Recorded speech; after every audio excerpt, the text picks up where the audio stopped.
अस्सलाम वालेकुम प्यारे बच्चों। तीसरी जमात उर्दू की किताब बिस्मिल्लाहिर्रहमानिर्रहीम सबक नंबर 9 गरूर का सर नीचा, जिसकी हमने पढ़ाई कर ली। आज हम इसकी मश्क करेंगे। सबसे पहले अल्फाज मानी करेंगे। गसीला गुस्से वाला, तेज़ रफ्तार तेज़ दौड़ने वाला, तदाबीर तदबीर की जमा, होशियार चालाक रसीले रस भरे सलाहियत खूबी। अब हम करेंगे सवालात के जवाबात। इन सवालात के मुख्तसर जवाबात लिखें। सवाल नंबर 1 है, चीकू और मिंकू का दिन कैसे गुजरता था? चीकू और मिंकू का दिन खूब उछलते कूदते, छलांगे लगाते और शरारतें करते गुजरता था।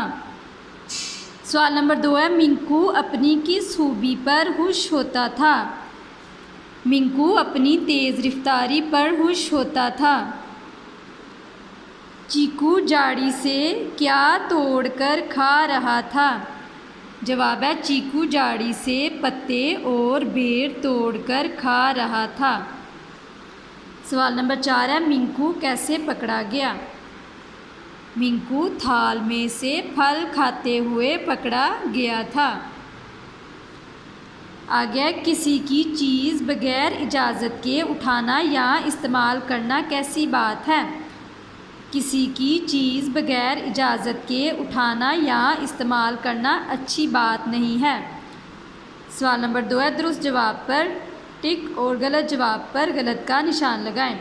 चीकू और मिंकू एक गांव में रहते थे, तो क्या ये गलत है या दुरुस्त है? नहीं, वो गांव में नहीं रहते थे, वो तो जंगल में रहते थे। चीकू और मिंकू एक गांव में रहते थे, ये होगा गलत।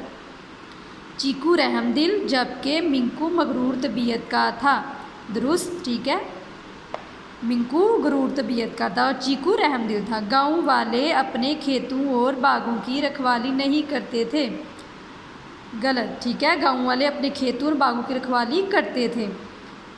चीकू बाग में फल खाने की गर्ज से गया था। चीकू बाग में फल खाने गया था? नहीं, वो तो मिंकू गया था ना। चीकू तो बस बाग की सैर के लिए गया था। हमें अपने बुज़ुर्गों का कहना मानना चाहिए। ठीक है, दुरुस्त, हमें अपने बुज़ुर्गों का कहना मानना चाहिए। ठीक है बच्चों, आपने पेज नंबर 58 लर्न करना है।